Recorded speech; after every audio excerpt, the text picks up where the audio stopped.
Ancient builders moved stones that modern cranes could not lift.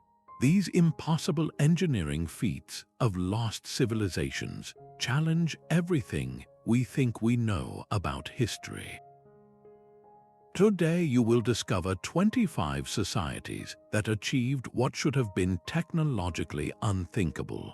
You will learn how they carved mountains into temples and built cities that defied physics. We will explore mysteries that continue to baffle scientists, from a civilization that mastered acoustics thousands of years ago to another that detected earthquakes with stunning precision. How many of history's greatest secrets are still waiting just beneath the surface? Deep in the Guatemalan jungle, a stone pyramid stands as a silent testament to a lost genius. The Temple of Kukulkan does not merely mark the changing seasons, it performs a celestial dance. On the spring and autumn equinoxes, the setting sun casts a series of triangular shadows down the northern staircase, creating the stunning illusion of a feathered serpent slithering down from the heavens to earth. This is not a random act of nature, but a meticulously engineered spectacle, a product of mathematical and astronomical precision that seems to defy its ancient origins. The Maya civilization, which flourished across Mesoamerica for centuries, possessed an understanding of the cosmos that was arguably unrivaled until the European Renaissance. As archaeologist William Saturno once noted, the Maya understood cosmic cycles better than any civilization before that era. Their entire world was oriented around the sky. At Chichen Itza, the main pyramid is a masterclass in this cosmic alignment. Its four sides each have 91 steps, which, combined with the shared platform at the summit, total 365, a direct representation of the solar year. But their knowledge went far beyond simple counting. From observatories like El Caracol, with its narrow windows perfectly aligned to view the planet Venus, the Maya tracked complex planetary cycles. They developed a calendar system so accurate it could predict eclipses centuries in advance, a feat that required generations of continuous, precise observation. This astronomical prowess was matched by their earthly engineering. In the great city of Tikal, they constructed intricate reservoirs and canal systems to manage water through seasonal droughts, supporting a vast urban population. Their architects mastered the corbelled arch, allowing them to create strong, stable vaulted chambers without the true arches known in the Old World. How did a society without metal tools, without the wheel, achieve such a profound synchronization between their architecture and the cosmos? The answer remains carved in stone, a mystery lingering in the jungle air. This ability to reshape their world according to the stars leads us to another civilization that did not just build with the landscape, but carved through it. High in the Andes, the Incas did not simply build on mountains. They rebuilt the mountains themselves. At Machu Picchu, vast stone terraces cascade down peaks so steep they seem to defy gravity. These were not mere steps on a hillside, but a revolutionary form of agricultural engineering. The Incas carved these platforms to prevent the thin, precious soil from washing away in heavy rains. Each terrace created its own unique microclimate, allowing farmers to grow a diverse range of crops from potatoes at higher, cooler elevations to maize lower down. They cultivated slopes that modern engineers would deem far too unstable for large-scale farming. This mastery of the landscape extended to their legendary stonemasonry. They built with a technique called ashlar, shaping massive blocks of granite and other hard stones without iron tools. They fit these stones together using a process of careful abrasion, polishing the surfaces until they locked into place. The result was a wall so perfectly seamless that, as the chronicler Garcilaso de la Vega observed, The stones looked like pieces of a single, continuous puzzle. You cannot slip a knife blade or even a piece of paper between them. This was not just for show, it was a brilliant seismic innovation. When an earthquake strikes, these walls are designed to dance, the stones shifting and settling without collapsing, unlike rigid mortar-based construction that would shatter.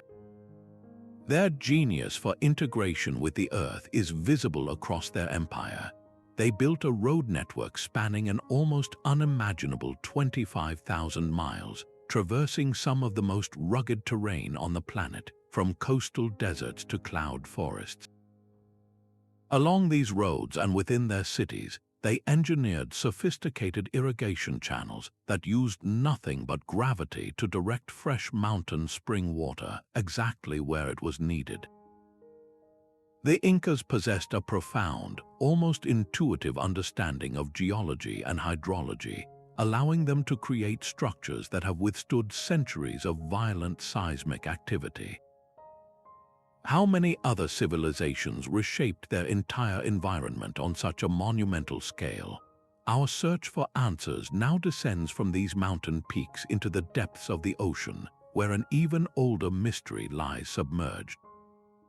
Off the coast of Japan, beneath the Pacific waves, lie structures that should not exist. Divers exploring the sea near Yonaguni Island have found a sprawling, enigmatic complex of massive stepped pyramids, wide terraces, and clean right angles carved from solid bedrock. This is the Yonaguni Monument, a sunken mystery that directly challenges our understanding of human history. The formations include what look unmistakably like staircases, ceremonial platforms, and even a structure resembling a stadium. One particularly striking feature is a massive stone face that bears a haunting resemblance to the Moai statues of Easter Island, standing as a silent sentinel in the deep. If these are natural formations, they are the most geometrically perfect rocks ever shaped by random currents. Marine geologist Masaaki Kimura has spent decades studying the site and argues the evidence for human modification is overwhelming. He points to the precise 90-degree angles, the straight, connected channels that look like carved roads, and the presence of what he identifies as quarry marks. The dating of the site is what truly sends a shiver down the spine. If human hands did carve these monuments, they did so when sea levels were over 100 feet lower, potentially placing their construction around 10,000 years ago.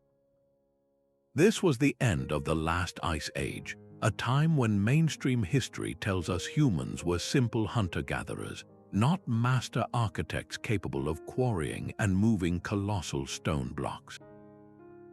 How could a supposedly primitive society achieve such a feat of engineering?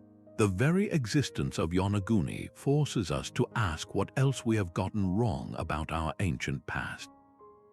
It suggests a lost chapter of human civilization, one that possessed the skill to reshape the very earth, only to have its legacy swallowed by the rising oceans. This profound mystery of a culture building with giant stones beneath the water finds a startling echo in a desert on the other side of the world.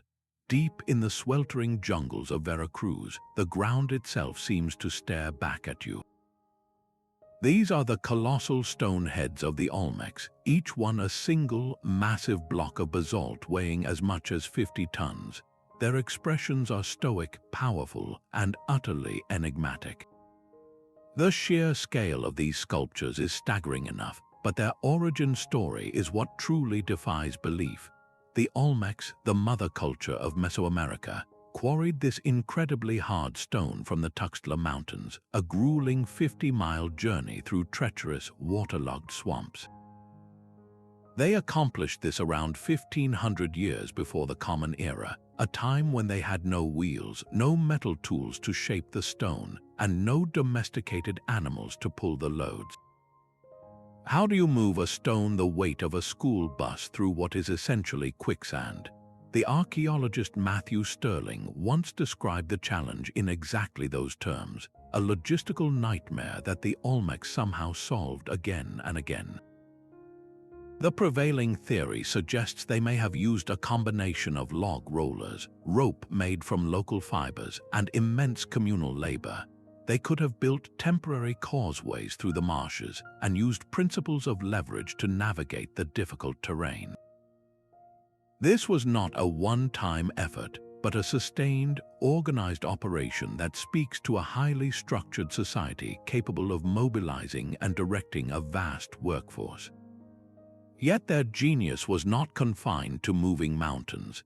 The Olmecs are also credited with developing the first written language in the Americas, a precursor to the scripts of the Maya and Zapotecs. At their great urban center of La Venta, they constructed a massive earthen pyramid and sophisticated water drainage systems using carved basalt channels. Their entire city was laid out with a precise celestial orientation, aligning its central axis to a key star. This was a civilization that combined raw, physical power with intellectual and spiritual sophistication.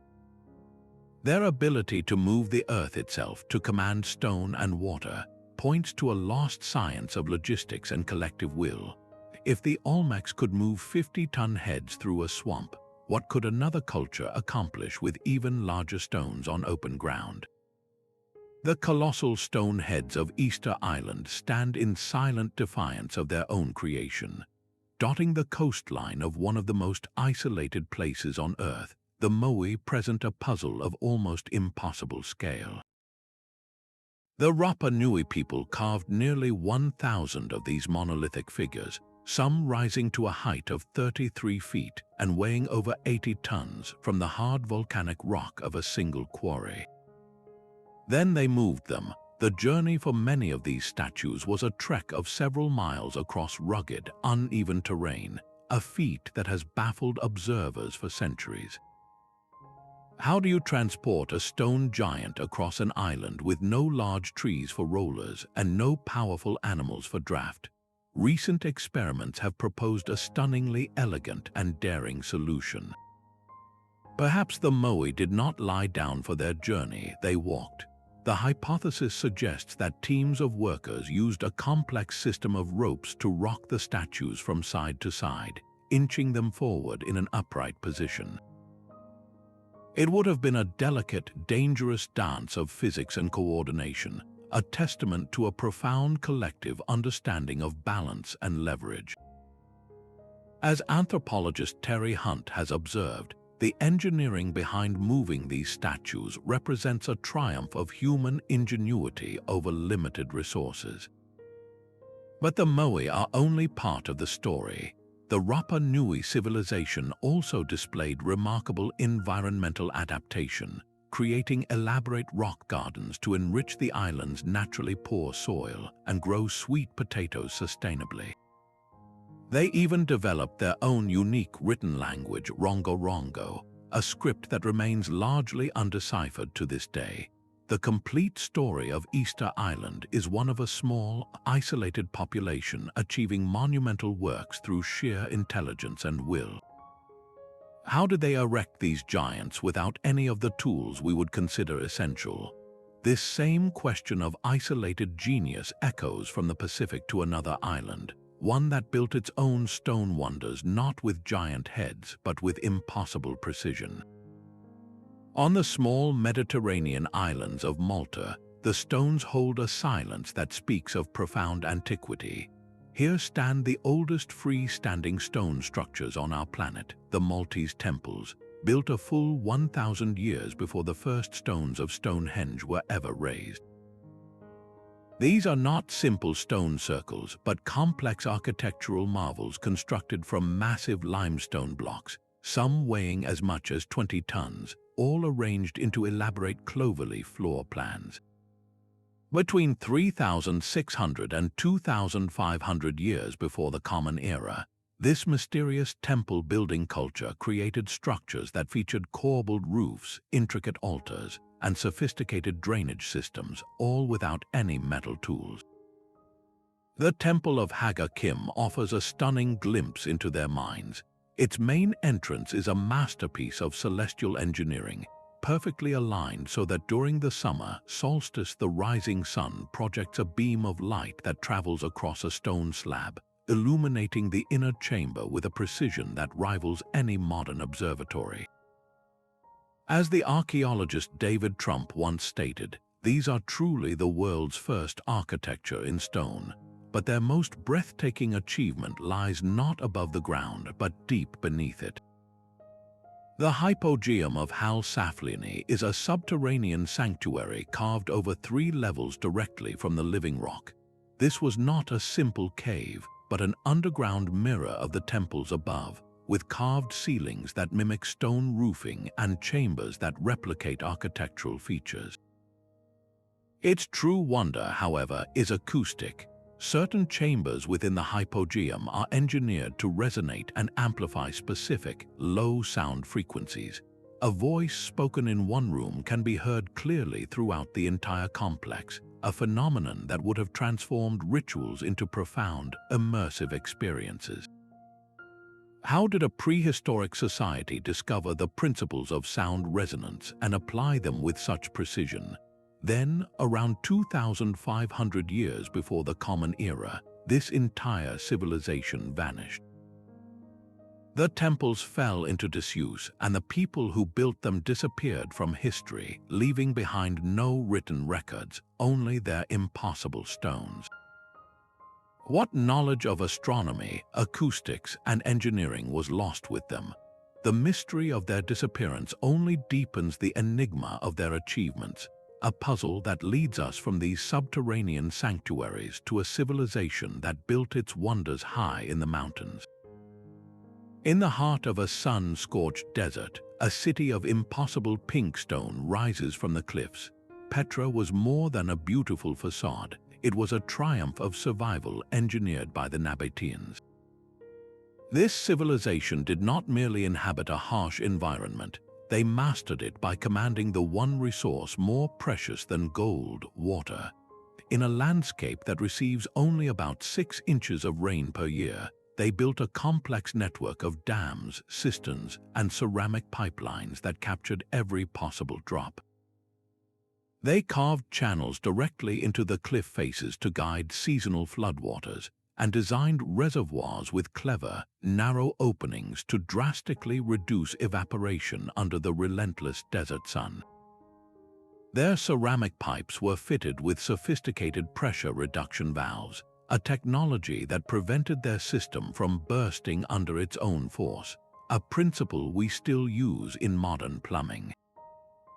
They carved vast underground chambers known as sick reservoirs directly from the bedrock, capable of holding millions of gallons of water to sustain the city through long droughts. The ancient historian Diodorus Siculus noted this water wisdom was their most powerful secret, writing that the Nabateans had dug wells at convenient spots and kept this a closely guarded secret. This mastery of hydraulics was their source of power. It allowed them to control the lucrative trade routes of the Arabian Peninsula, offering water to caravans and taxing them in return. It even enabled them to create agricultural surpluses, cultivating terraced gardens in the desert.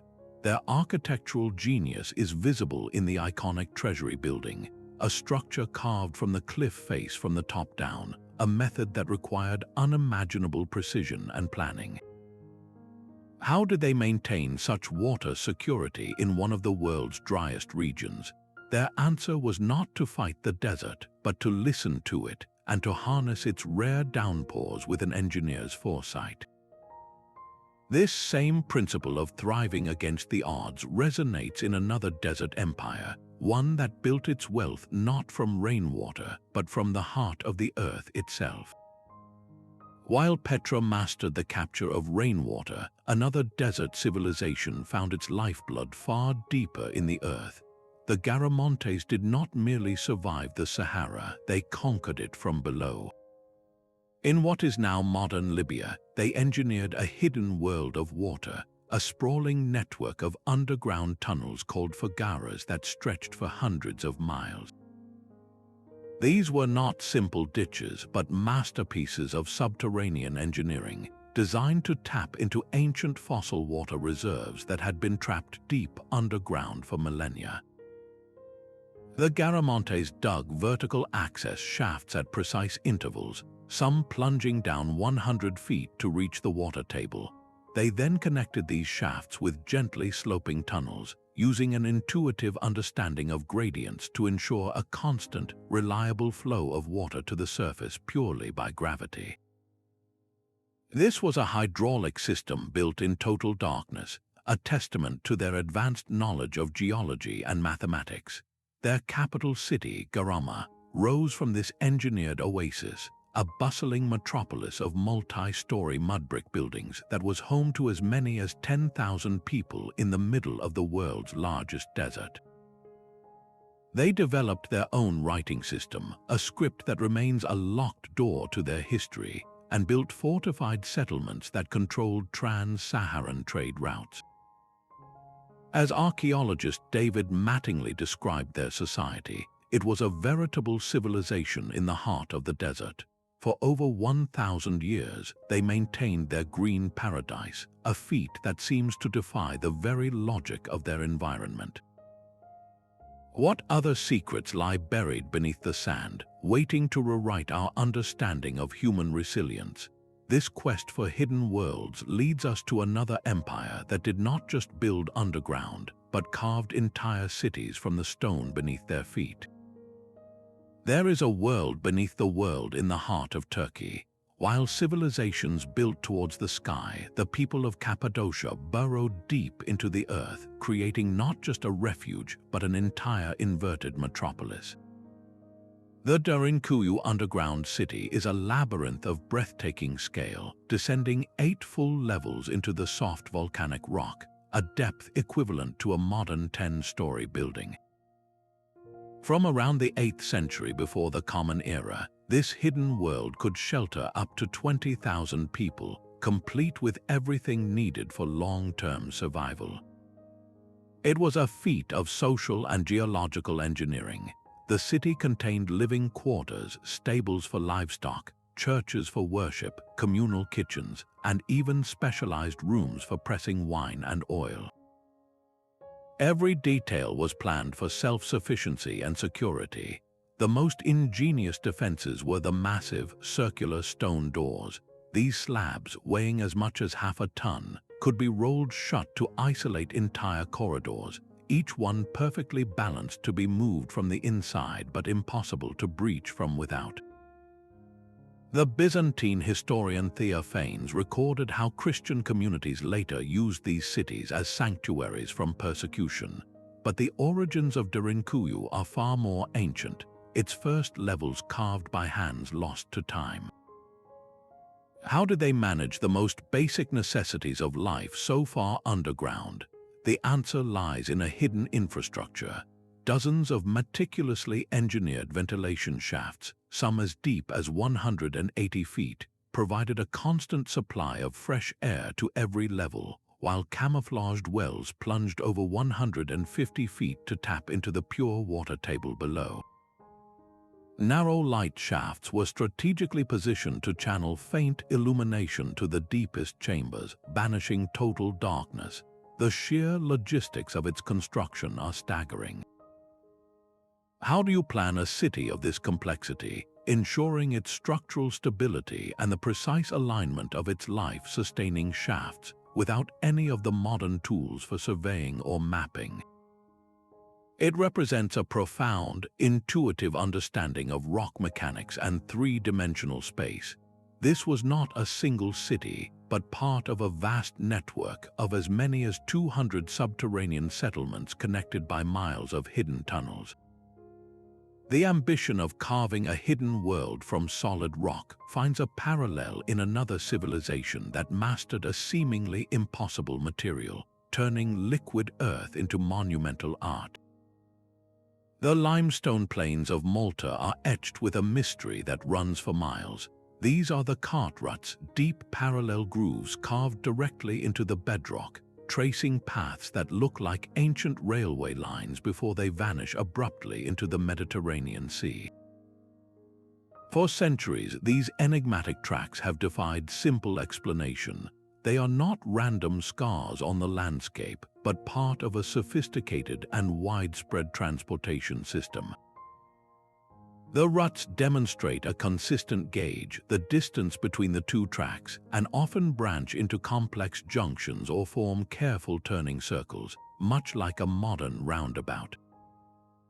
This was clearly a network, a planned infrastructure for moving something very heavy.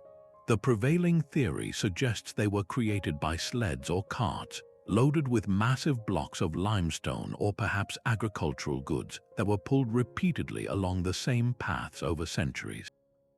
The constant friction, combined with the island's soft coralline limestone, gradually wore these deep channels into the stone.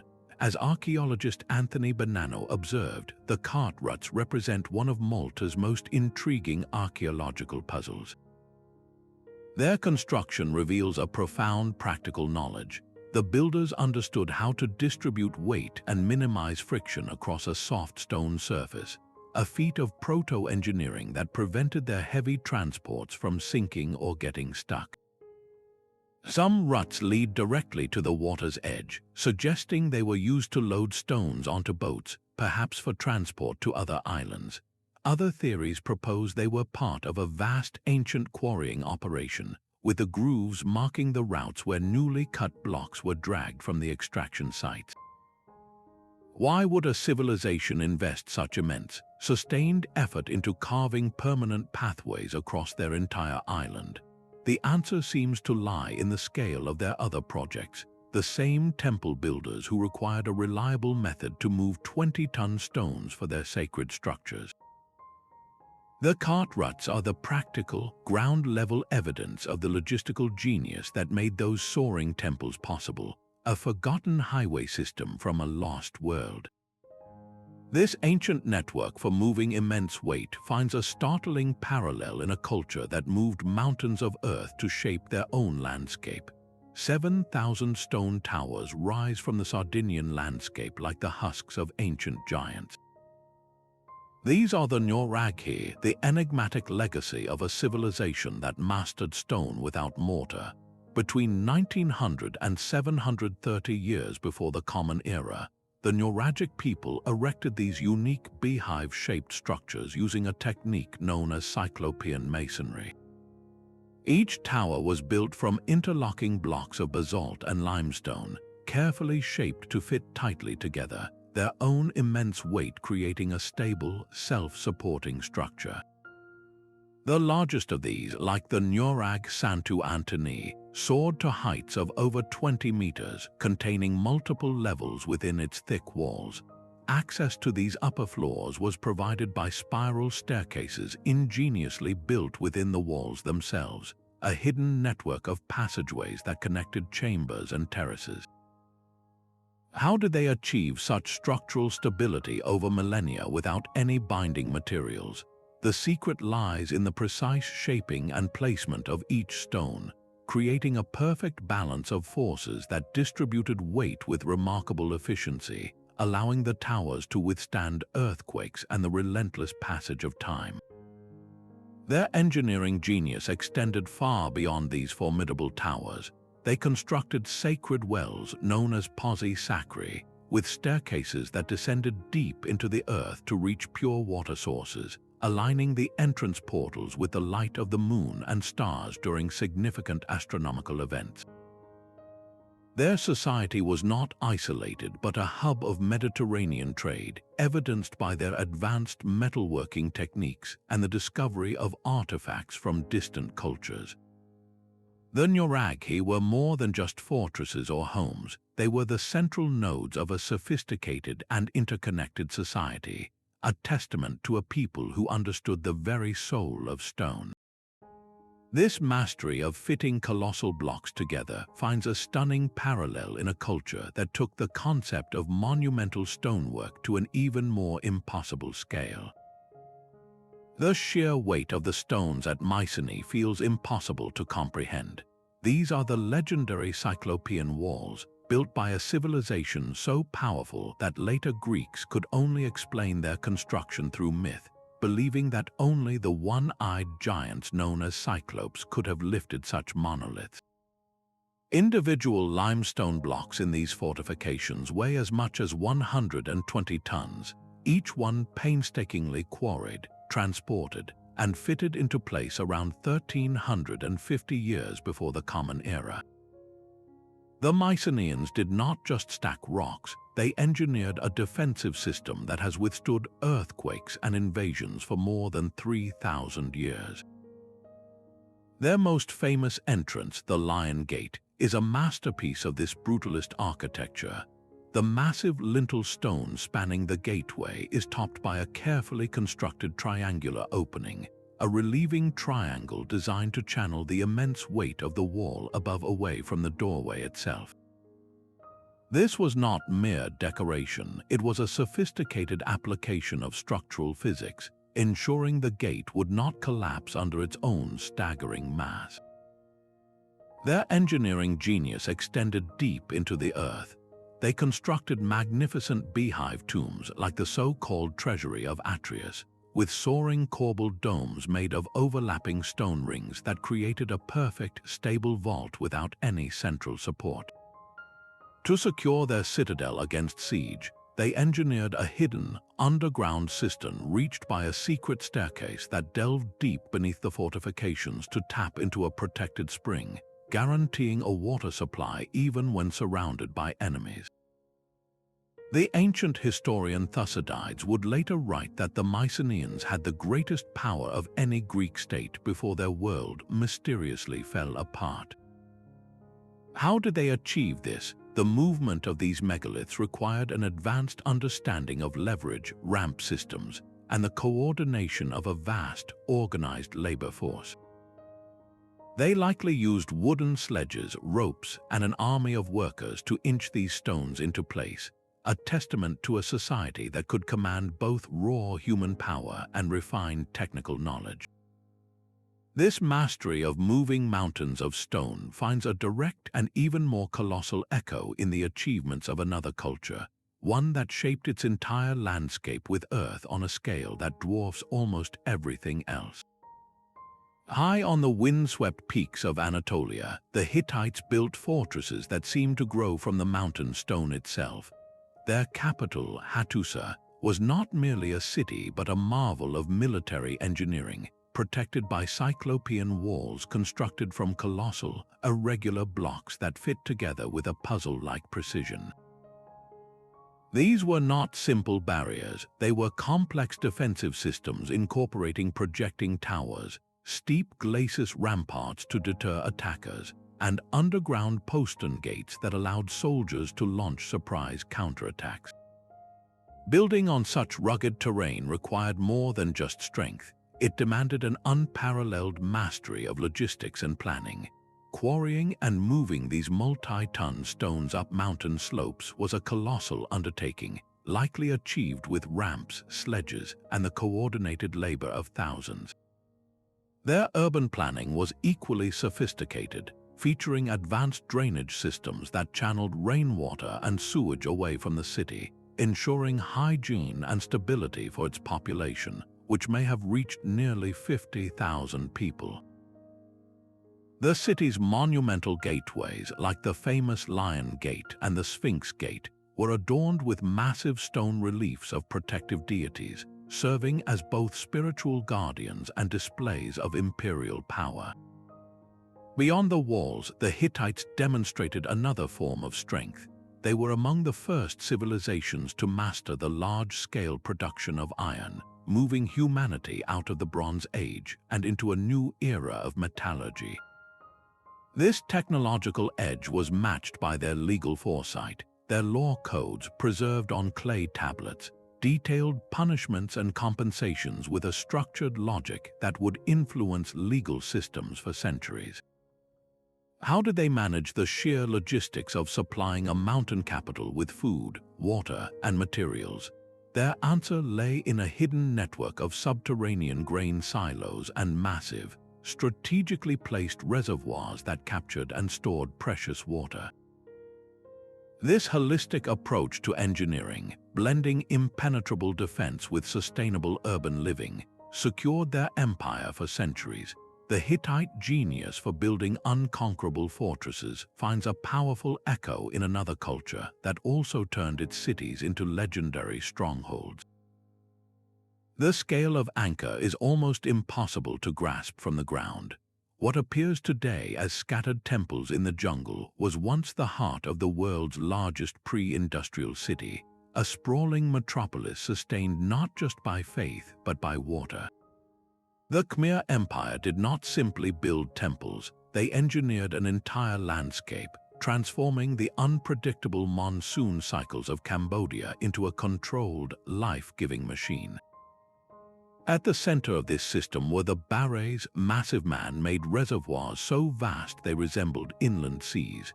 The largest of these, the West Barray, stretches 5 miles long and over a mile wide, an expanse of water engineered to capture and store the torrential rains.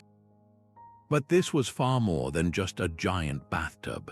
It was the cornerstone of a hydraulic network of canals, moats, and channels that interconnected to form a single, city-wide circulatory system. This system was designed with brilliant foresight. During the intense monsoon season, spillways and gates would divert floodwaters into the barrays, preventing the city from being swamped. Then, during the long dry season, that same stored water was released through a distribution network of canals to irrigate thousands of acres of rice paddies, turning the region into an agricultural powerhouse that could support a population approaching 1 million people. The archaeologist Charles Hyam called Inca a hydraulic city for this very reason, where water management was the central principle of urban design. They even engineered sophisticated sedimentation tanks, using weirs and basins to allow silt to settle out before the clean water entered the main reservoirs, a simple but effective form of ancient water purification. How did they achieve such precise control over their aquatic environment without any of our modern instruments? Their answer was a profound, empirical understanding of hydrology and gravity, shaping the earth itself on a colossal scale to serve human need. This water-centric world was mirrored in their spiritual architecture. Temples like Angkor Wat were designed as microcosms of the universe, representing Mount Meru, the mythical center of the Hindu cosmos. Their construction followed precise mathematical proportions and were aligned with celestial events, such as the spring equinox sunrise over the central tower. The moats surrounding these temples were not merely defensive, they were symbolic oceans encircling the world mountain, blending practical engineering with deep cosmology.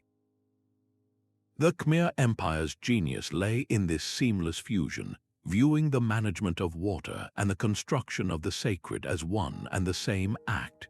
To command water was to command life, power, and divine order.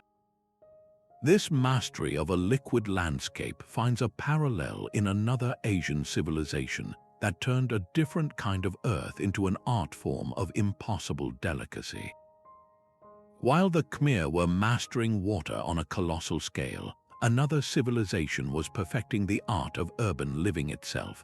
The streets of Mohenjo-Daro, laid out over 4,500 years ago, followed a grid pattern so precise it would feel familiar in a modern city.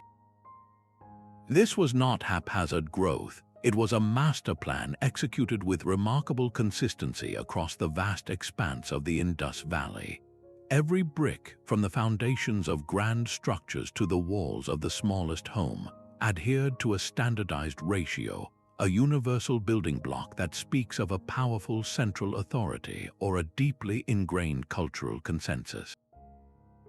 The true genius of these cities, however, lay beneath the streets. They engineered the world's first comprehensive urban sanitation system, a network of baked clay pipes and covered drains that channeled wastewater away from homes and into main sewers. Individual houses had separate bathing areas with floors that sloped towards a drain, and waste chutes that emptied into street-side bins for regular disposal. This was public health engineering on a scale that would not be seen again until the Roman Empire, thousands of years later.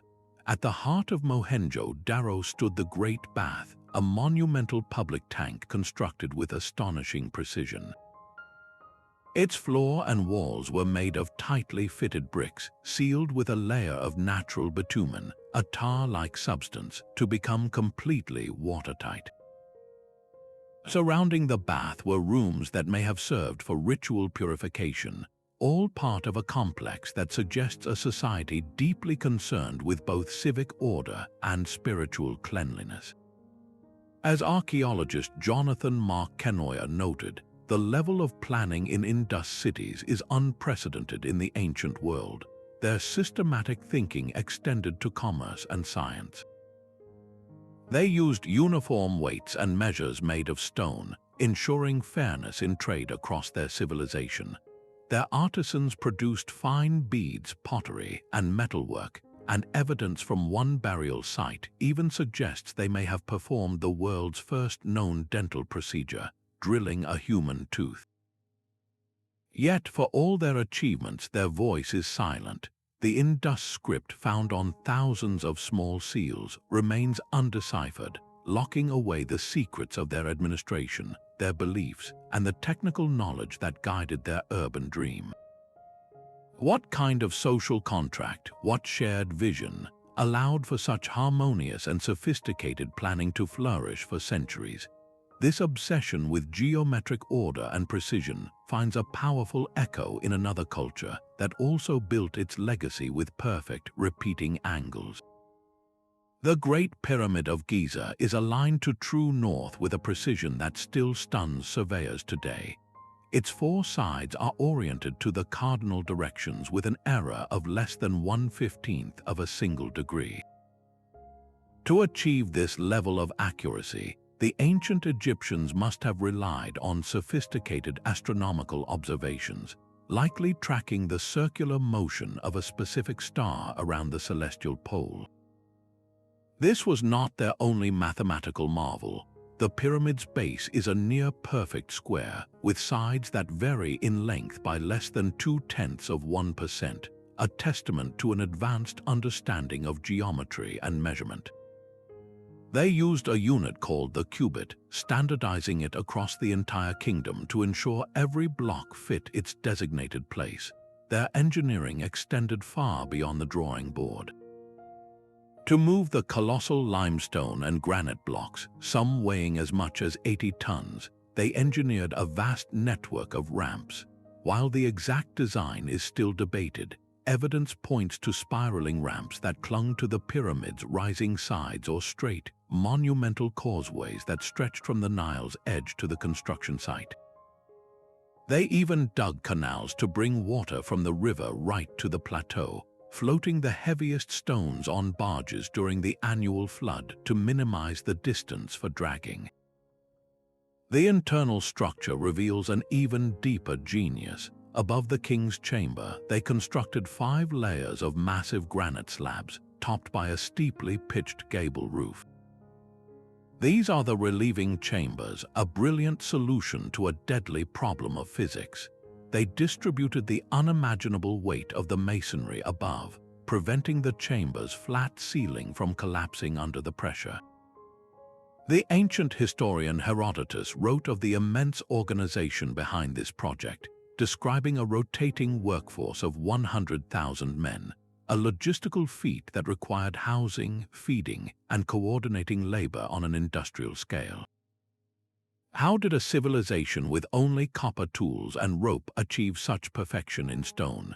Their answer was a seamless fusion of celestial observation, mathematical rigor, and raw human endeavor, a legacy carved in millions of tons of stone.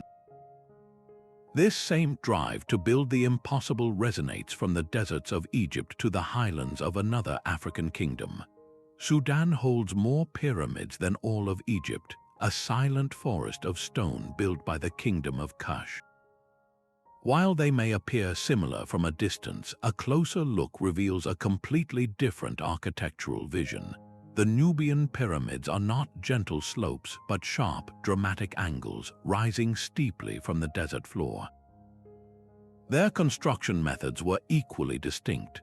Unlike the largely solid Egyptian pyramids, many of these structures were built with interior staircases leading to burial chambers and included external offering chapels at their bases.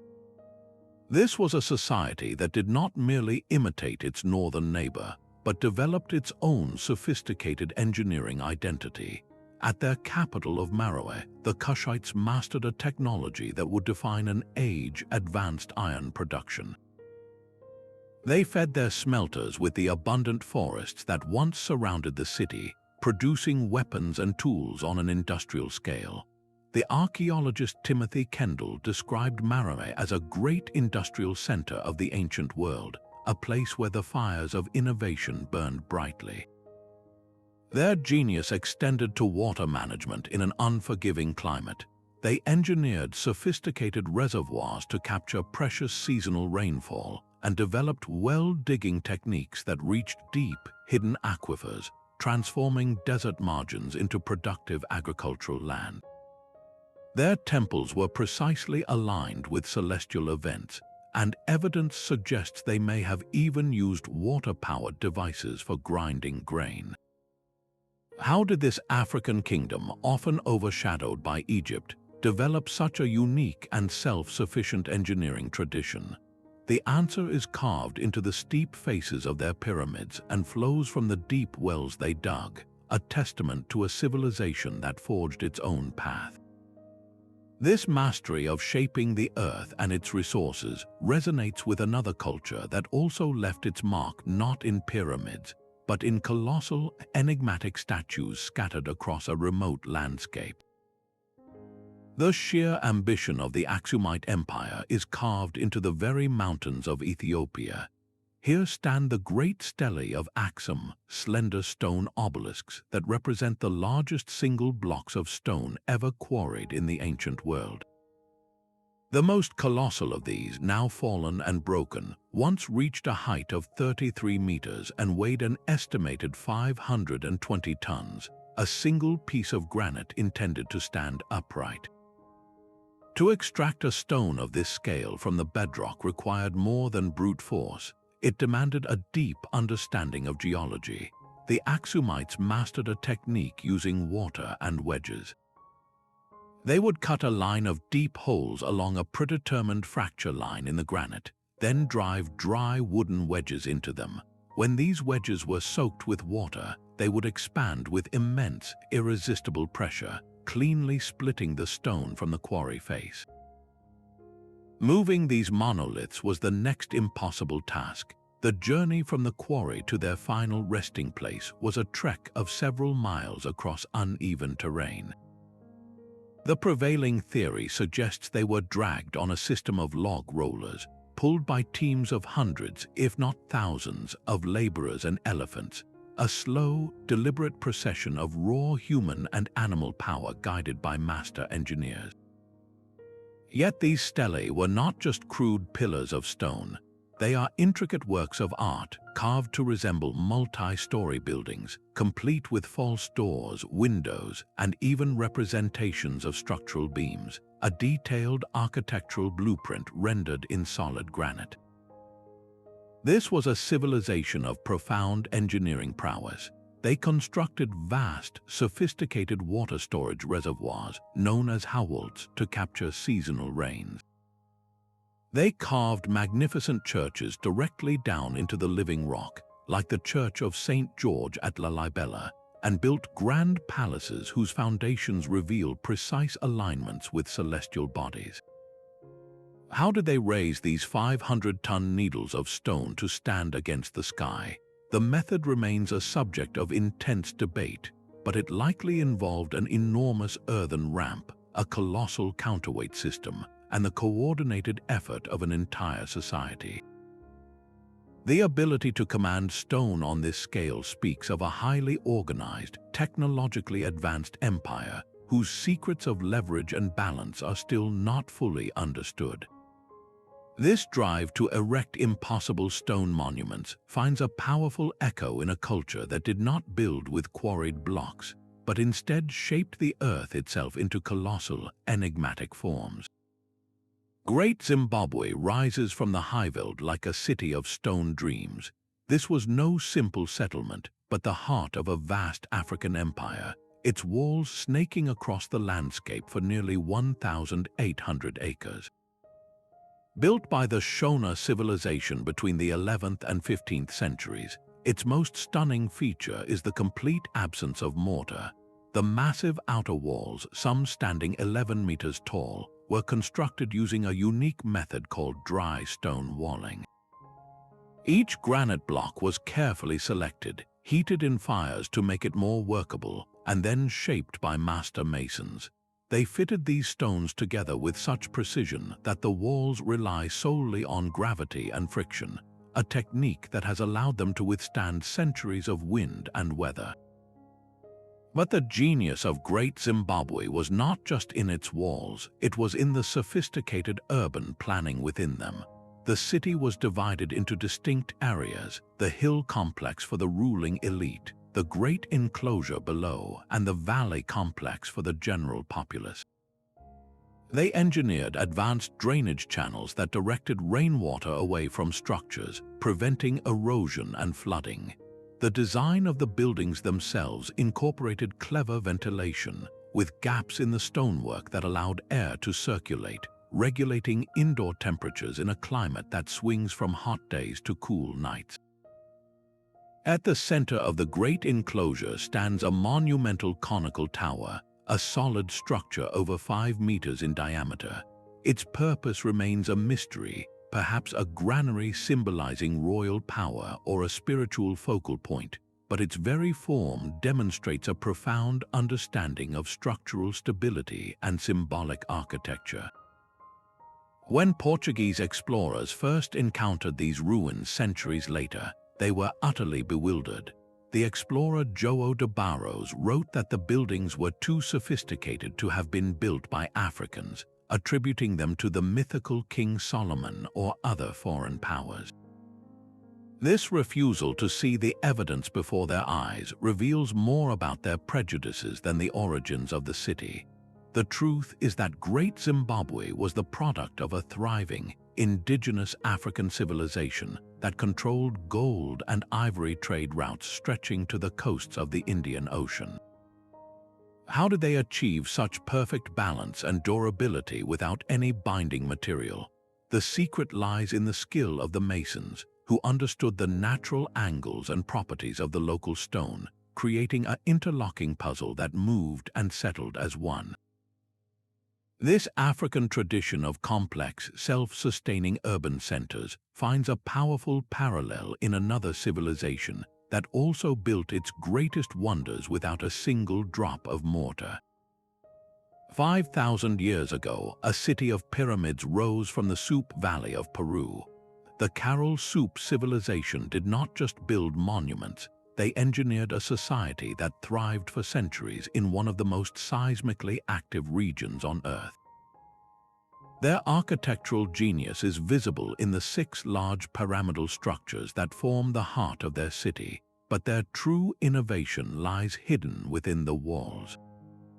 They built using a revolutionary technique involving shikra bags, large mesh containers woven from reeds and filled with stones. These bags were stacked like bricks to form the core of their massive structures. This method provided a critical flexibility, allowing the walls to shift and settle during an earthquake instead of cracking and collapsing, a principle of base isolation that modern engineers now emulate.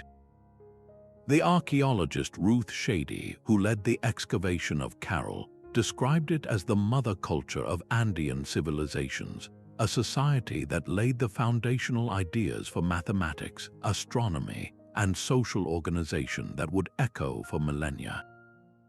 Their urban planning was equally sophisticated, dividing the city into distinct residential sectors, elevated temples, and sunken circular plazas. These plazas were not just empty spaces, they were engineered for sound. Their unique acoustics allowed a speaker's voice to carry clearly across the entire area, making them natural amphitheaters for communal gatherings and ceremonies. How did a civilization this ancient develop such advanced earthquake-resistant engineering? Their answer was not to fight the forces of nature, but to work with them, creating structures that could dance with the tremors of the earth. This profound understanding of how to build for stability in an unstable world finds a powerful parallel in the architectural innovations of another South American civilization. At Pumapunku, the stones do not simply fit together, they merge. The andesite and diorite blocks, materials so hard they challenge modern diamond-tipped saws, are carved with geometric perfection, their joints so seamless that not even the thinnest blade can find purchase.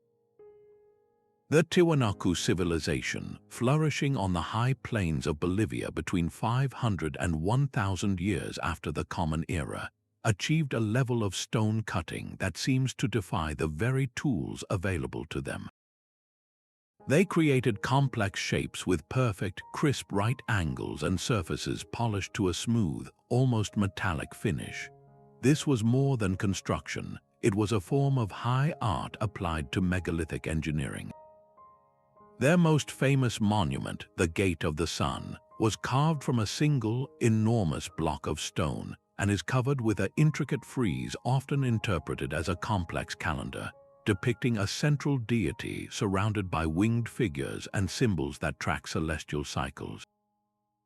The engineer Arthur Posnanski dedicated his life to studying the site's alignments, proposing that the entire complex was oriented to mark the solstices and equinoxes with stunning accuracy, and even suggesting its builders possessed a deep understanding of the slow wobble of the Earth's axis, a cycle known as precession. Yet the mystery only deepens with logistics. How did they transport these colossal blocks, some weighing over 100 tons, from quarries located an arduous 50 miles away across the rugged Altiplano? And with what unimaginable tools did they then carve this incredibly hard stone into such flawless, interlocking forms? The conventional answers of stone hammers and bronze chisels feel utterly inadequate against the evidence left behind. This is a precision that speaks of a lost technology, a forgotten science of stone. That same haunting question of how ancient hands could shape the seemingly unshapable resonates with the legacy of another civilization, one that built its own stone puzzles on an island continent. Perched on a mountain ridge in northern Peru, the citadel of Culap feels like a fortress from a forgotten world. Its colossal limestone walls rise 20 meters high, encircling a city in the clouds that once contained over 400 individual buildings. The Chachapoya civilization, flourishing from around 600 years after the Common Era, engineered this mountaintop marvel with a profound understanding of their environment. They constructed everything using a dry stone technique, fitting massive blocks together without a single drop of mortar, creating a seamless bond with the mountain itself.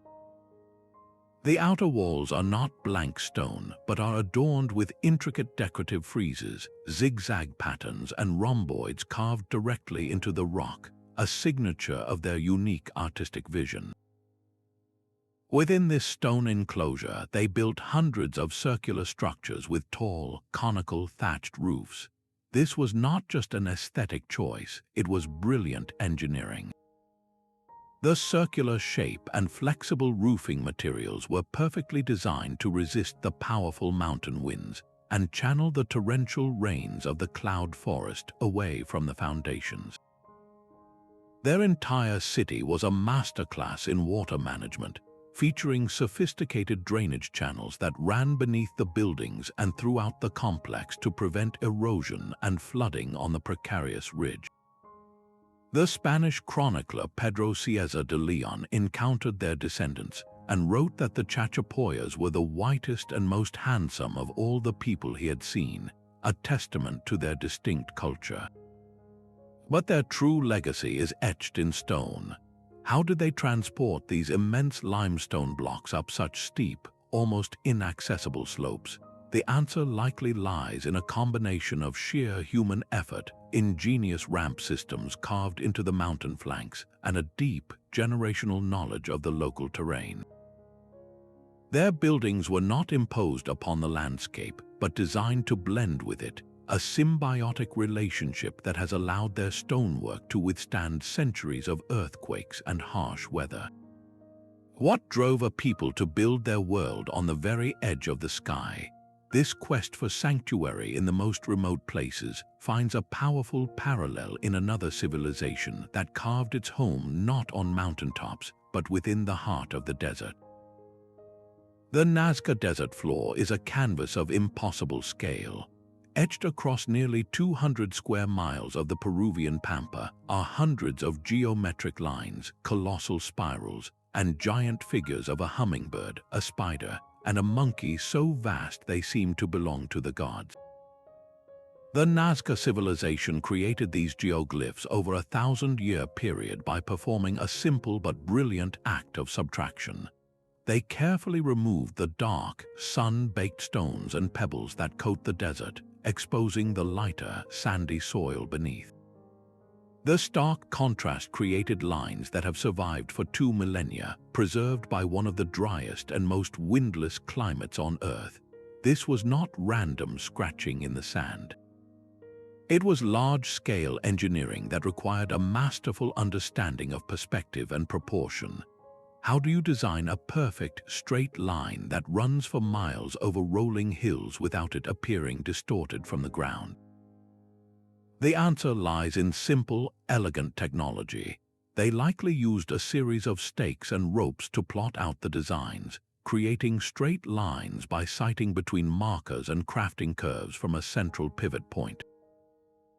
The true genius was in their execution, ensuring the proportions of a massive pelican or a sprawling monkey remained perfectly intact across the uneven terrain, a feat of projective geometry that feels almost modern. For decades, the mathematician Maria Reich dedicated her life to mapping and protecting these lines, proposing that many aligned with celestial bodies, effectively turning the entire desert into a sprawling astronomical calendar. But their engineering prowess was not confined to the surface. To survive in this arid landscape, the Nazca engineered the puquios, a sophisticated network of subterranean aqueducts. These were not simple tunnels. They constructed deep, spiraling stone shafts that dropped down to tap into underground water tables. The spiral design allowed wind to flow down into the system, forcing the precious water to the surface through a connected network of horizontal canals. This hydraulic ingenuity transformed the desert margins into fertile land, supporting their society for centuries. The mystery that endures is one of vision. How could a people who never saw their work from above achieve such breathtaking precision and scale? The answer may be that they did not need to fly. They understood the land from within. Their designs, a form of sacred cartography meant not for human eyes, but for the deities in the sky. This profound act of shaping an entire landscape finds a parallel in another civilization that also left its mark on the earth, not with lines but with colossal, enigmatic mounds. A civilization was rising from the rich floodplains of the Mississippi River, building not with stone but with earth itself. The scale of Cahokia is difficult to comprehend even today. At its heart stood Monk's Mound, a colossal earthen pyramid covering 14 acres at its base and rising 100 feet into the sky. The sheer volume of this single structure required the movement of over 22 million cubic feet of soil, all carried by hand in woven baskets. This was not a haphazard pile of dirt. It was a masterwork of geotechnical engineering. The Mississippian builders possessed a sophisticated understanding of soil science, compacting each new layer of clay and earth with meticulous care to create a stable core that could withstand centuries of rain and frost. They engineered the mound with a complex internal drainage system, using layers of sand and gravel to channel water away and prevent the kind of internal erosion that would have caused the entire structure to slump and collapse. The result is a monument that has endured for over 1,000 years, its terraces still sharply defined against the Midwestern sky. Cahokia was far more than a single mound. It was a sprawling urban center, a Native American Manhattan as archaeologist Timothy Porcatat described it, with a population that may have reached 20,000 people at its peak, rivaling contemporary London. The city was laid out around a central grand plaza, flanked by over 120 smaller mounds that served as platforms for temples, elite residences, and ceremonial structures.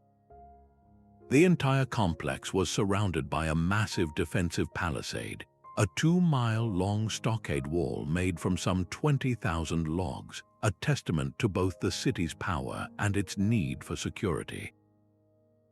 Their astronomical genius is etched into the landscape just west of Monk's Mound. Here they built Woodhenge, a large circle of cedar posts that functioned as a precise solar calendar.